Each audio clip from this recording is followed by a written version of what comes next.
জানালা সব অফ করে তালা লাগাইছে।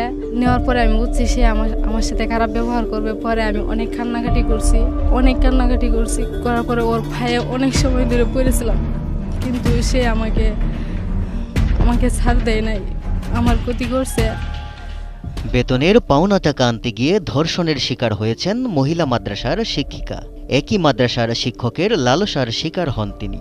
এ সময় অন্য আরেকজন মাদ্রাসা শিক্ষক সহযোগিতা করেছেন বলেও অভিযোগ করেন। এ ঘটনায় মামলা দায়ের করেছেন ভুক্তভোগী শিক্ষিকা। আশুলিয়ার তালটেক এলাকার দারুন নাজাত মহিলা মাদ্রাসায় চাকরি করতেন এই শিক্ষিকা। 7 মাস চাকরি করেছেন সেখানে। গত মাসে অন্য একটি মাদ্রাসায় চাকরি নেন তিনি। তার বেতন বাবদ কিছু টাকা বকেয়া ছিল ওই মাদ্রাসায়। শিক্ষিকার অভিযোগ, মাদ্রাসা শিক্ষক নুরুল ইসলাম টাকা দেয়ার কথা বলে তাকে দেখা করতে যেতে বলেন। যাওয়ার পর নুরুল ইসলাম বলেন আরেকজন শিক্ষকের কাছ থেকে টাকা ধার নিয়ে তারপর দিতে হবে। এভাবে কৌশলে তাকে নিয়ে যাওয়া হয় বন্ধ থাকা পার্শ্ববর্তী দারুল ফালা ফাতেমাতুজ জোহরা মহিলা মাদ্রাসায়। মাওলানা নুরুল ইসলামের মাদ্রাসায় দীর্ঘ 7 মাস চাকরি করছি। চাকরি করার পর আমি অন্য জায়গায় চলে গেছি। বেতন বাকি ছিল, বেতন চাইতাম, পরে বলতো যে আইসে নিয়ে যাও। পরে একদিন সন্ধ্যায় 6 তারিখ সন্ধ্যায় আমি আসছি।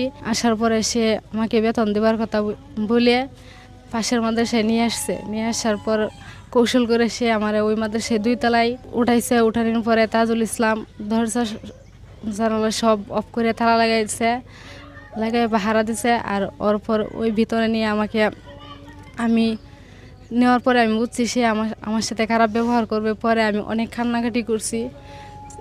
কান্নাকাটি করছি করার পরে ওর ভাইয়ে অনেক সময় ধরে পড়েছিলাম, কিন্তু সে আমাকে ছাড় দেয় নাই, আমার ক্ষতি করছে।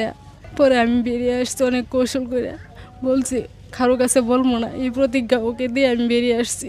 এক্সট্রিম মশার কয়েল প্ল্যান্ট ফাইবার দিয়ে তৈরি, তাই সহজে ভাঙে না, সুগন্ধিযুক্ত ও নিরবিচ্ছিন্নভাবে জ্বলে। ডেঙ্গু, চিকুনগুনিয়া বাহি সহ যে কোনো মশার বিরুদ্ধে দেয় এক্সট্রিম সুরক্ষা। স্বজনরা বলছেন এ মাদ্রাসার শিক্ষক তাজুল ইসলামের সহযোগিতায় তাকে জোরপূর্বক দোতলার একটি কক্ষে নিয়ে যাওয়া হয়। এরপর বাইরে থেকে কক্ষটি তালা দেন তাজুল ইসলাম। প্রায় 3 ঘন্টা আটকে রেখে ধর্ষণ করেন নুরুল ইসলাম। আমার মেয়ে 1 মাসের টাকার জন্য আমার মেয়ের মান সম্মান এবং ইজ্জত গেছে। এই জন্য আমি প্রশাসনের কাছে বিচার চাই। প্রাথমিক অবস্থায় কাউকে লজ্জা শরমে কিছু বলে নাই। যখন এক পর্যায়ে ব্লিডিং হচ্ছিল, অনেক অসুস্থ হয়ে পড়ছে, নিরুপায় হয়ে পড়ে আমাদেরকে জানাইছে যে সে তো এরকম একটা দুর্ঘটনার শিকার হয়েছে। তখন আমরা যাই, সাথে সাথে আমরা প্রাথমিক অবস্থায় প্রশাসনের সাথে যোগাযোগ করি। তখন প্রশাসনের মাধ্যমে তাকে চিকিৎসার জন্য ঢাকা মেডিকেলে পাঠাই। প্রশাসন তারাই নিয়ে যায়, ওইখানে ভর্তি করছে, 4 দিন ছিল। এই ঘটনা আমি সর্বোচ্চ শাস্তি যেটা সেটাই, এবং ফাঁসির আওতাধীনে যেন আইনের আওতায় ফাঁসি কাস্টে ঝুলানো হয়, এটাই আমি চাই। ঘটনার কথা কাউকে জানালে মেরে ফেলার হুমকিও দেন ধর্ষক নুরুল ইসলাম। এ ঘটনা প্রকাশ না করার শর্তে সেখান থেকে কৌশলে বেরিয়ে আসেন শিক্ষিকা। বাড়ি ফিরে পরিবারকে জানালে থানায় হাজির হয়ে নারী ও শিশু নির্যাতন আইনে মামলা দায়ের করা হয়। আমি আমার ভাইকে জানাই, ভাই আমাকে থানায় নিয়ে যায়। কেস করার পর সেখান থেকে প্রশাসন আমাকে ঢাকা মেডিকেলে যাওয়ার সহযোগিতা করে। সেই সহযোগিতায় 4 দিন ওই জায়গায় 4 দিন থেকে আসার পর ছুটি হয়।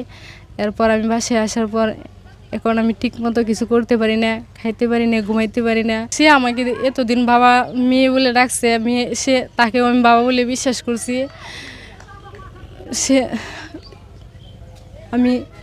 আমি তার শাস্তি চাই। সে আমাকে কেন এমন করলো, আমার ক্ষতি কেন করলো, আমি তার শাস্তি